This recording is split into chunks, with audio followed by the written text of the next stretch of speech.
Énergie électrique. Les Béninois ne sont pas encore au bout de leur peine. Le secteur de l'énergie au Bénin est marqué depuis plusieurs années par des crises périodiques à plus ou moins longue durée. Les expressions pour désigner les perturbations dans la fourniture de l'énergie électrique varient selon les cas. Panne électrique, coupure de l'énergie électrique, délestage, etc. sont les vocables les plus entendus. Les raisons avancées pour justifier ces situations sont aussi diverses que variées. Baisse du niveau de l'eau au niveau du barrage, problème de centrales thermiques, dysfonctionnement de turbines à gaz, groupe électrogène défaillant, effacement de la TNC, travaux de maintenance. Bref, les motifs pour justifier la pénurie récurrente de l'énergie électrique sont multiples et multiformes au Bénin. Ces coupures répétées de l'énergie électrique chez nous paralysent les administrations, les commerces, les ateliers d'artisanat, les industries et créent de nombreux dommages aux populations. Si pendant plusieurs années, le tort de cette situation est rejeté sur la malgouvernance et le défaut d'investissement important dans le secteur de l'énergie, ces raisons en principe ne doivent plus être d'actualité. Depuis plusieurs années en effet, déjà, la Société béninoise de l'énergie électrique SBE est dirigée par des compétences venues d'ailleurs. En effet, après Jacques Paradis, c'est Gérard Zagrodnik qui dirige la société chargée de la distribution de l'énergie aux Béninois.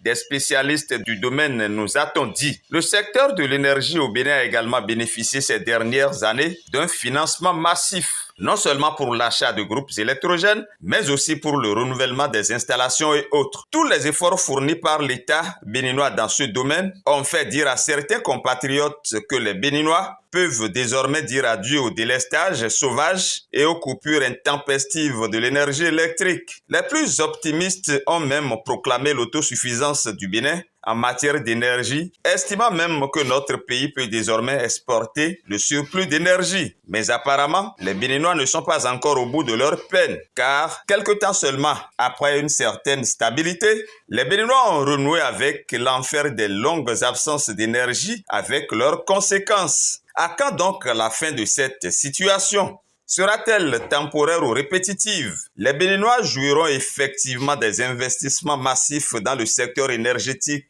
quand?